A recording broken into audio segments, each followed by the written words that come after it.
Olá, minha gente. Em tempos que o uso de máscara se torna imperativo como mecanismo de defesa contra a pandemia do Covid-19, quero falar com vocês sobre elas, as máscaras. Sempre desconfiei que a nossa espécie deveria se chamar Homo mascarados. Revelamos máscaras e elas também nos revelam.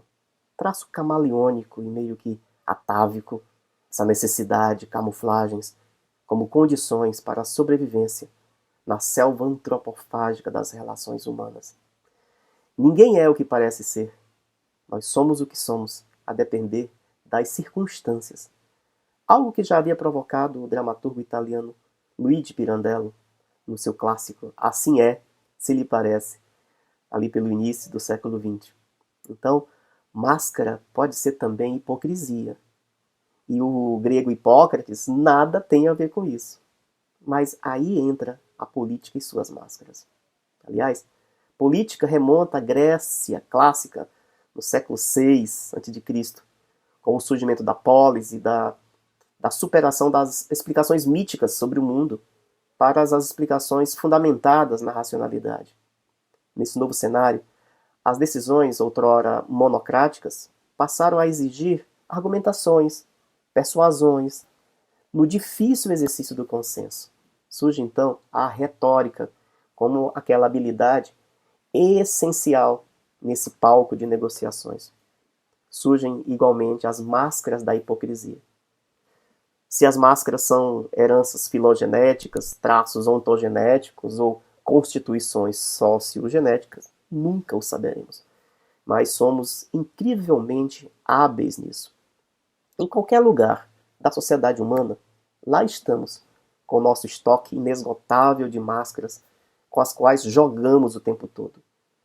Do campo mais micro ao mais macro, como grupos de amigos, casais, famílias, trabalho, igreja, esportes, escolas, cidades, nações, etc.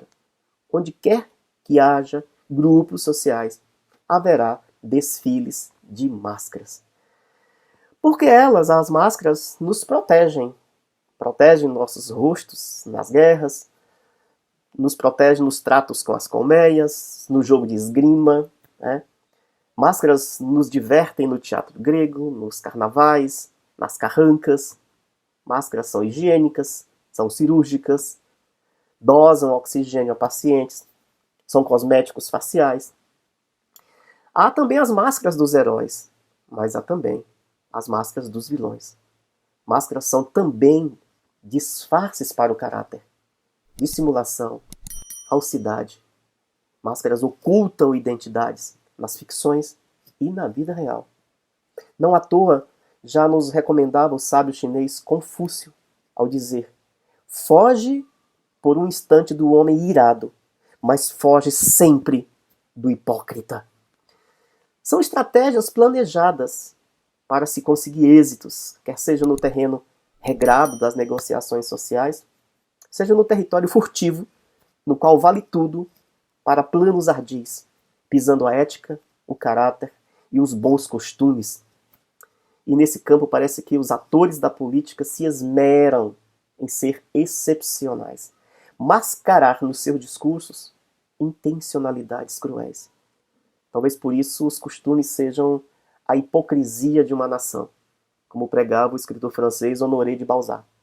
Aliás, hipocrisia na sua origem era concebida como arte do engano, no sentido cênico da atuação do ator em palco. Ou seja, um bom ator era um bom hipócrita. No decorrer da história da humanidade, a distorcemos para o vício moral.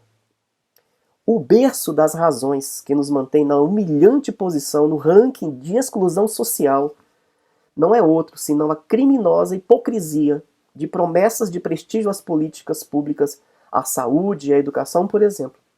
Fatores que ajudam a compor os indicadores do IDH da ONU. Entretanto, o cinismo no discurso político sobre educação é sobreposição de pelo menos duas máscaras. A primeira por saber que o ato de educar é libertador e ainda assim sustentar discursos hipócritas. A segunda pela certeza que tem de que a consciência crítica construída pela educação poderá ser a vacina anti-hipocrisia.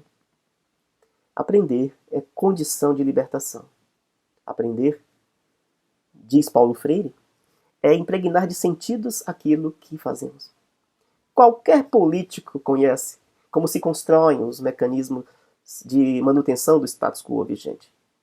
Eu sou daqueles que aposta tudo na educação pública, transformadora e emancipadora. Aquela que se coloca não apenas como resistência necessária aos instrumentos de dominação, como avança na direção da construção de um outro mundo possível. Aprendi lendo com Florestan Fernandes que nós, da educação, somos profissionais de baixa renda. Por isso mesmo, temos um potencial revolucionário que outras profissões não têm, já que estamos voltados à emancipação das pessoas. Dizia ele, Florestan Fernandes, a mudança vem dos de baixo. Por isso nós, profissionais da educação, devemos continuar desmascarando políticos impostores, adotando práticas docentes comprometidas com a produção crítica do conhecimento e com os processos de transformação da sociedade, na direção da superação da hegemonia vigente, como defende o fantástico professor Dermeval Saviani, idealizador da pedagogia histórico-crítica. Eu acredito, sim. Acredito tenazmente que as mudanças são possíveis quando olhamos para o retrovisor da nossa história e reconhecemos o quanto a classe trabalhadora já conquistou. Todavia, a luta é renhida e cotidiana, mas eu tenho a minha motivação sempre renovada por reconhecer centenas e centenas de profissionais da educação, professores e professoras, que assumem o compromisso por uma educação que liberta, que emancipa, que representa a diferença nas vidas de quem mais precisa dela. Aqueles que se perguntam todos os dias para que serve a escola, para que servimos nós, professores e professoras, o que é realmente ensinar e para que e para quem se ensina. Aqueles que fazem com seus estudantes, suas estudantes, todos os dias, as revoluções silenciosas. Então, façamos um trato. Fiquemos com as máscaras dos heróis, com as máscaras que nos protegem e com as máscaras que nos divertem. E por favor, se inscreva no canal. Assim você me ajuda a mantê-lo ativo e recebe conteúdos sempre muito legais sobre educação, literatura para crianças e narrações de minhas histórias. Então, por favor, curta, comente, compartilhe nas suas redes, também nos seus grupos de WhatsApp e ative o sininho de notificações. Dedique um tempinho para conhecer minha loja virtual. O link está na descrição do vídeo. Um grande abraço.